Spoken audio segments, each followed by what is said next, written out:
প্রতিবাদ সভায় উপস্থিত সকল মেডিকেল কলেজের ডাক্তার ছাত্রছাত্রীদের বিক্ষোভ চলছে কয়েকদিন ধরে। তাদের দাবি, তাদের নিরাপত্তা কোথায়? তাদের নিরাপত্তার দাবি এবং সবচেয়ে বড়, নারকীয়ভাবে খুন করে মেরে ফেলা হলো তার দৃষ্টান্তমূলক শাস্তির দাবিতেই এই বিক্ষোভ সভা চলছে আর.জি. কর হাসপাতাল মঞ্চে। আর.জি. কর কাণ্ডের আন্দোলনকারীদের প্রবল চাপে পড়ে সোমবার পদত্যাগ অধ্যক্ষ সন্দীপ ঘোষের। আর.জি. কর কাণ্ডের প্রতিবাদী ওই হাসপাতালের জুনিয়র চিকিৎসকরা স্পষ্ট জানিয়ে দেন, ৬ দফা দাবি যতক্ষণ পূরণ না হয় আন্দোলন অব্যাহত থাকবে।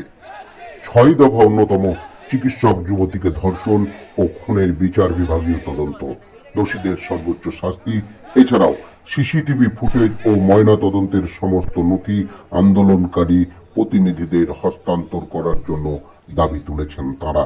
উল্লেখ্য যে সোমবার শহর কলকাতা আন্দোলনকারীদের মিছিলে বেশ কিছুক্ষণের জন্য স্তব্ধ হয়ে যায়।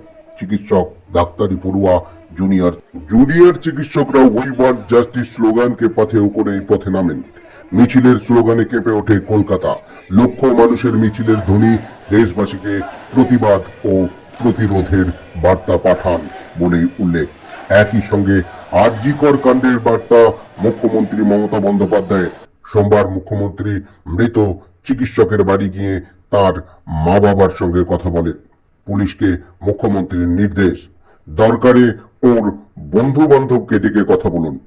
খবর দিয়েছি, যিনি ফোন করে সেদিন খবর দিয়েছিলেন তার সঙ্গেও কথা বলতে হবে, কাউকে ছাড়া হবে না। আন্দোলনকারীদের সূত্রের খবর, কোনোভাবেই এই আন্দোলনকে ভাঙা যাবে না। আজ রাজ্যের একাধিক মেডিকেল কলেজে কর্মবিরতি করেন চিকিৎসকরা।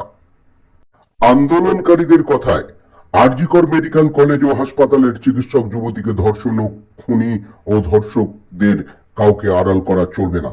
ইতিমধ্যে কলকাতা ও রাজ্যের একাধিক মেডিকেল কলেজ ও হাসপাতাল আর.জি. করের আন্দোলনকারীদের পাশে দাঁড়িয়েছেন। তেমনি পাশে থাকার বার্তা রাজ্যের বাইরের হাসপাতাল ও চিকিৎসকদেরও। সোমবারে লক্ষ মানুষের মিছিল সম্পর্কে আন্দোলনকারীদের বক্তব্য, শুধু চিকিৎসক বা চিকিৎসা কর্মীরা নন, শিক্ষিত সমাজ এই ব্যভিচার ও নারকীয় ঘটনায় রাগে ফুঁসছেন।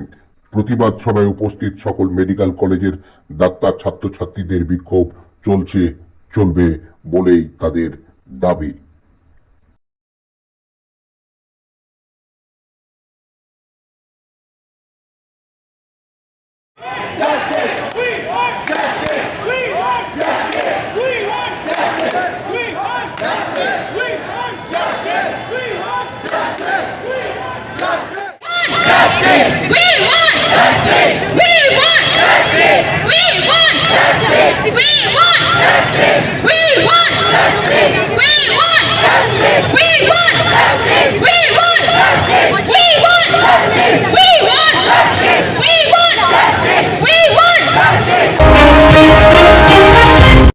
দেখছেন সাশ্রয় টিভি, সবার জন্য সবসময়।